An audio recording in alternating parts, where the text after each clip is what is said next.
having at the NBA Finals is tonight. I definitely thought this was a good time to give you guys my NBA preview finals video. These are the two teams that I picked at the beginning of the season. Everybody was on the Lakers bandwagon in the West and the Oklahoma City Thunder, but I think it's going to be hard for both of those teams to get back to get to the finals this year.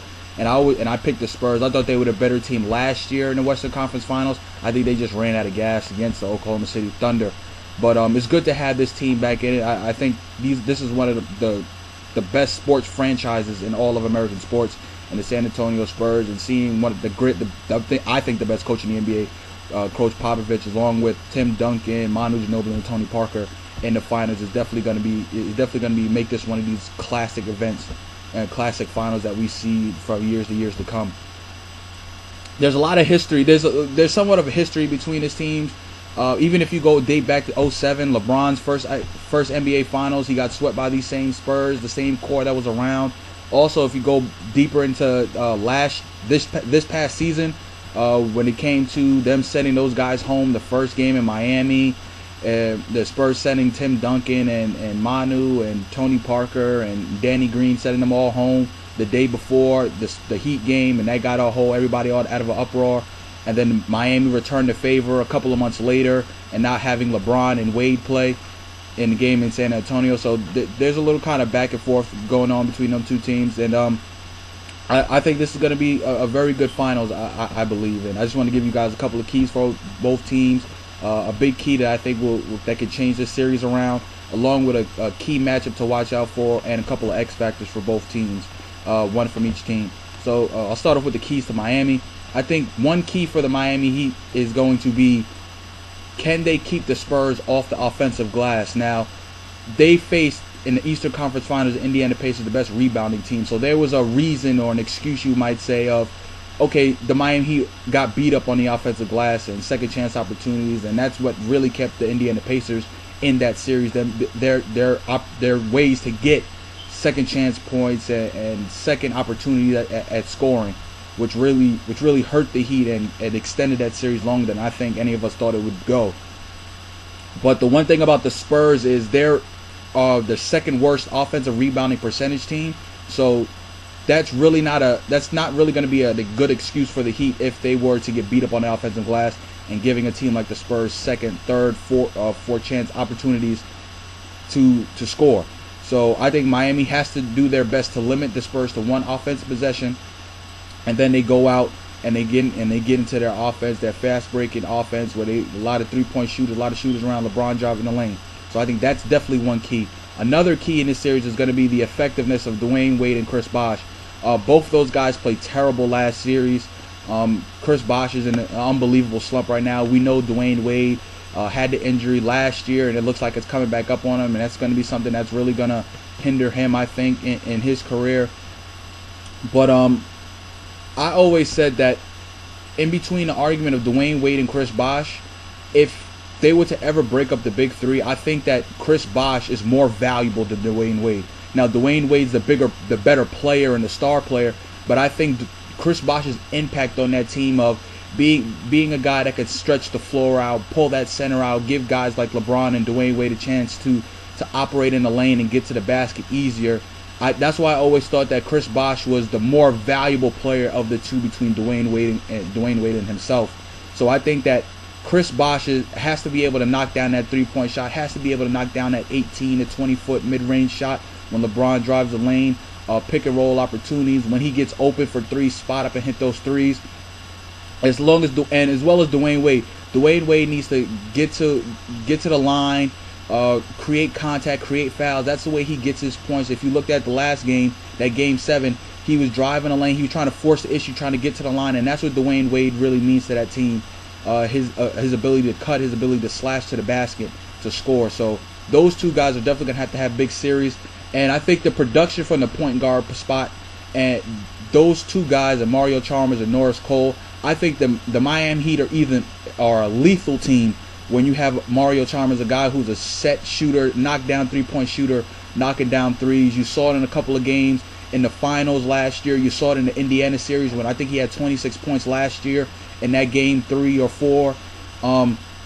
his ability to knock down a three-point shot makes that Miami Heat team impossible to defeat, in my opinion.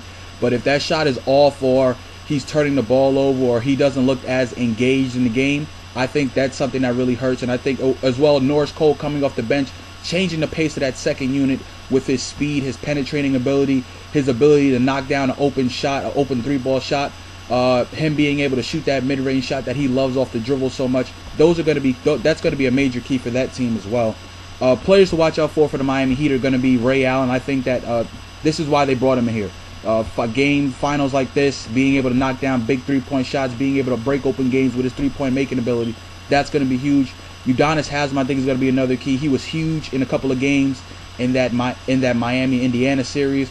I think his ability to help defend Thiago Splitter or Tim Duncan and grabbing rebounds and knocking down that little set shot he likes in the corner, that's going to be huge. And I think Chris Anderson, Birdman, is definitely going to be another guy to watch out for. He's going to be a guy that's going to keep possessions alive offensively for them, cutting to the basket, putbacks, getting defensive rebounds. His scrappy play, his energetic play really helps that team and takes that team to another level. Keys for the Spurs, I think, is going to be attacking the paint. And when I mean attacking the paint, doing what the Dallas Mavericks did 2 years ago. The one thing about the Miami Heat's defense is they love to trap the high pick and roll, or they love to trap pick and roll a lot. So if your ball handlers, and the Spurs have two of the best in the business, I believe, in Tony Parker and Manu Ginobili, if they could find a way to split those double teams, now you're playing 5-on-4. Now you're playing 4-on-3 basketball, with two shooters at the end, and the Miami Heat really struggle with rim protection. So having one of those two guys be able to penetrate the lane and get into the basket and attack in the paint is definitely going to be a huge key. Another key is going to be for the Spurs is to maximize offensive possessions. And it's going back to more than likely the first key. If you're on a 4-on-3 opportunity and you got a wide open guy like a Danny Green in the corner, Kawhi Leonard in the corner, you have to knock down that shot. You have to maximize your offensive possessions against this team, because they're so powerful. They're so powerful off of fast break opportunities and being able to knock down the outside jump shot, the three-point ball. You have to be able to score with this team, and if you can't score with this team, you really don't have a chance, in my opinion. And also the third key in this series is going to be Thiago Splitter's impact. Him as a rim protector, him rebounding the basketball, him trying to score in the low post, getting those scrappy boards, blocking shots, being a rim protector for when LeBron James comes into the paint or Dwayne Wade tries to come into the paint, boxing out Birdman, boxing out Udonis Haslem or any other bigs of Miami. Though he's going to have to be a significant key in this game, and I think he could steal a game or two in this series by his production alone. Players to watch out for the Spurs, I think, is going to be Danny Green, a guy who can take it to the basket as well. I think is their best three-point shooter aside from Matt Bonner. I think he's going to have to be key. I think Tracy McGrady is going to be a player we might see in this series. I really like the Spurs' chances against the Heat when they had Steven Jackson, because his ability to guard LeBron, his length, or guard Wade, be able to score, penetrate, shoot the three-ball shot. He was a guy that gave you scoring off the bench. So I think they brought Tracy McGrady in for some reason, and I think that we might see him in this series in case if a guy like Kawhi Leonard gets hurt or he doesn't play well, and Pop really likes to yank it. He really has a short leash on Kawhi Leonard. So that's going to be key. And I think Boris Diaw, another big that's going to help spell when the Spurs like to go with their small ball look, putting Duncan or Splitter at the 5 and having a guy like Boris Diaw who could stretch the defense out, play the 4, who could score down low, who's an average, I would say, post defender for a guy like, if they want to throw Bosh or Udonis Haslem or even Shane Battier, or LeBron gets into the post. He's a very solid defender, so I think he's going to be a key. The biggest key to watch out for both these teams is definitely going to be three-point shooting and their bench production. These two teams can shoot the lights out from three like no other. You got guys like Gary Neal and Manu and Tony Parker, Matt Bonner, Boris Diaw can hit a 3 for here or there. Kawhi Leonard can hit a corner 3. You look at the Heat, you got LeBron James, Chris Bosh, Shane Battier, Ray Allen. You have guys like Mario Chalmers, like I said. Those are the guys. Mike Miller, who we saw last year in the finals, hit 7 threes.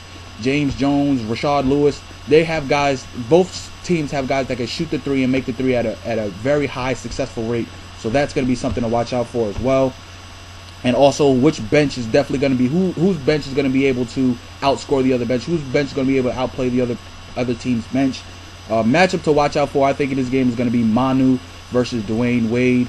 I think these guys are the secondary scorers for each team, and I think that Manu's crafting ability to get to the lane and do this, and Dwayne Wade still being a superstar player, but just being hindered by injuries right now, he can always come through and have a 30-point night or a high 28, 8 rebounds and 6 assists type of night. And that's the huge matchup I think is going to be really intriguing in this series. And for the X factors, I'm gonna go with Chris Bosh. Like I said from earlier, I think Chris Bosh is the guy who sets this team over the top as being a championship contender.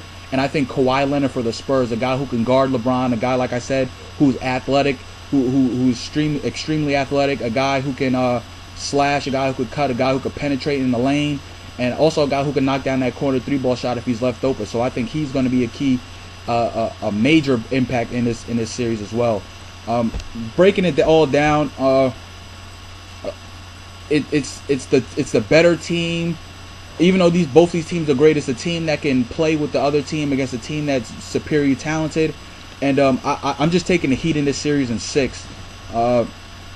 I just think you have the best player in the world. You have the best talent, and I think LeBron James is over all the mental issues and getting over the hurdles of beating last year, beating the Oklahoma City Thunder, and he's just going to go out and play and be LeBron James, be the best player in the world, be the best player we've seen in a while in this league. And I think that the Miami Heat win it at 6. I think they split the first 2. Maybe the Spurs get one tonight, or maybe they get the game 2. I think Miami takes 2 out of 3 into San Antonio, and then they wrap it up in game 6. And Miami Heat are going to be back-to-back champs. So let me know what you guys think, and I'll talk to you guys later. Thanks for watching the video.